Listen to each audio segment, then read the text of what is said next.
नमस्कार मंडळी, मी उल्का उद्धव पटवर्धन. उल्काच किचनमध्ये आपणा सर्वांचं स्वागत आहे.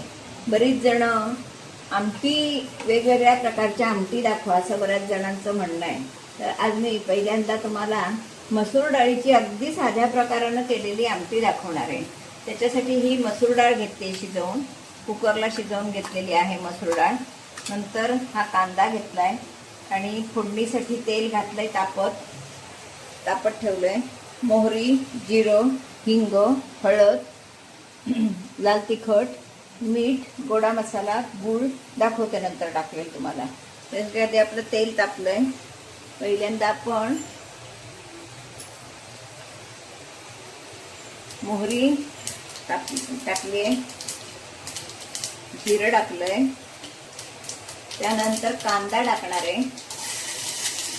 कांदा ऑप्शनल आहे, नको असला जे लोक कांदा खात नाहीत त्यांनी कांदा घालू नये. ज्यांना हवा असेल त्यांनी कांदा घालावा, बाकीच्यांनी घालू नये. कारण बऱ्याच ठिकाणी कांदा न खाणारे पण असतात. आता पुढे सुद्धा आषाढ ते कार्तिक म्हणजे चातुर्मास त्याला म्हणतात, 4 महिने कांदा न खाणारे सुद्धा लोक आपल्याकडे आहेत. तर अशा वेळी मग कांदा घालायचा नाही. बिन कांद्याची सुद्धा आमटी चांगली होते. हा कांदा मी छानपैकी परतून घेते. तोपर्यंत तुम्हाला मी बाकीची तयारी दाखवते. हा आपला कांदा तळून होतोय म्हणजे परतून होतोय, तोपर्यंत आपण बाकीची तयारी करून ठेवू. आम्ही गूळ घालतो. ज्याला आवडत नसेल त्यांनी घालू नये, पण आम्ही थोडा गूळ घालतो. गूळ घालून ठेवलाय. चवीप्रमाणे मीठ,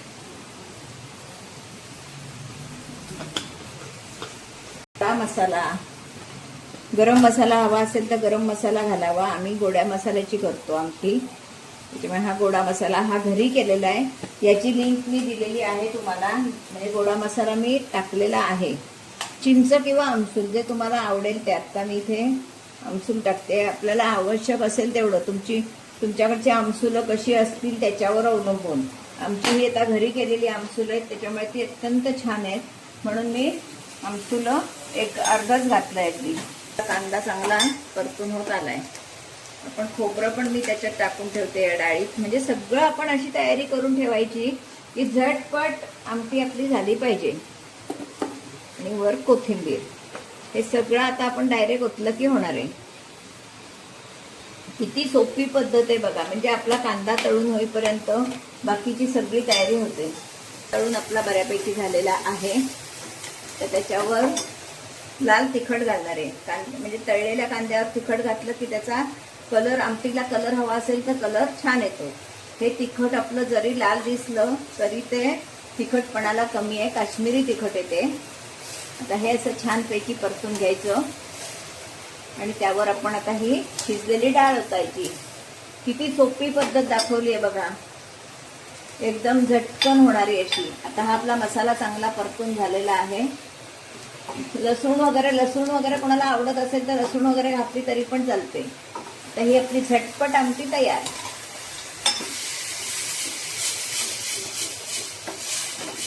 तर हे थोडं 2 मिनिटं ठेवेपर्यंत आपण इकडे एका पातेलीत गरम पाणी ठेवायचं. म्हणजे गरम पाणी घातलं की आमटीला उकळी पटकन येते. सगळं आमटीतलं साहित्य घालून झालेलं आहे. असं व्यवस्थित 2 मिनिटं परतून घ्यायचं. म्हणजे मसाला सगळीकडे लागतो, व्यवस्थित मसाला लागतो आणि आमटी आपली चवीची छान होते. आता यामध्ये मी गरम पाणी होत ठेवलंय, ते पाणी घालणार आहे.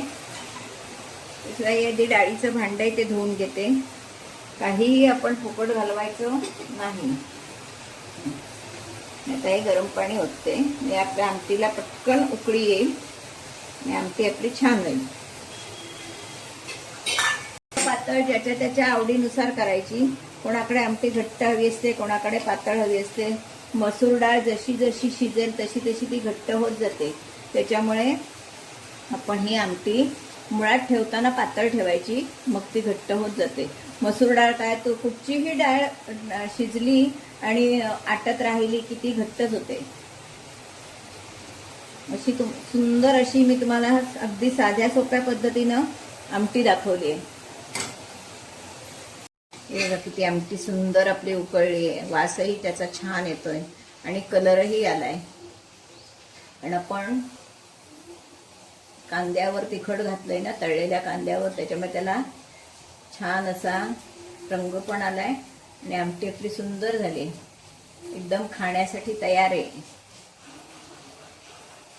तर ही आमटी बऱ्यापैकी आपली आटलेली आहे, कारण जास्त आटली तर ती घट्ट होते आणि चवही कमी होते. आमटी ही पातळच असावी. जर कोकम तुम्हाला नको असेल तर नंतर काढून टाकायचं. ही सुद्धा तुम्हाला एक टीप सांगून ठेवते, पटकन कोणाच्या तरी पानात पडतं, आवडत नाही घरात, मग अशा वेळी आपण हे काढूनही टाकू शकतो. आपली आमटी तयार झाली की कोकम काढू शकतो.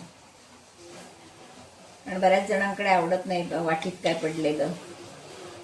अशी आपली आमटी तयार आहे. अशी ही आपली मसूर डाळीची अगदी साध्या पद्धतीनं आणि झटपट होणारी आमटी खाण्यासाठी तयार आहे. मस्तपैकी गरमागरम भात, बाहेर पाऊस पडतोय आणि अशी आमटी भात जेवायला खूप मजा येते. नक्की करून बघा. त्यासाठी व्हिडिओ पूर्णपणे बघा आणि आवडला तर लाईक, शेअर, सबस्क्राईब करायला विसरू नका. धन्यवाद. बघा किती छान आलाय तो.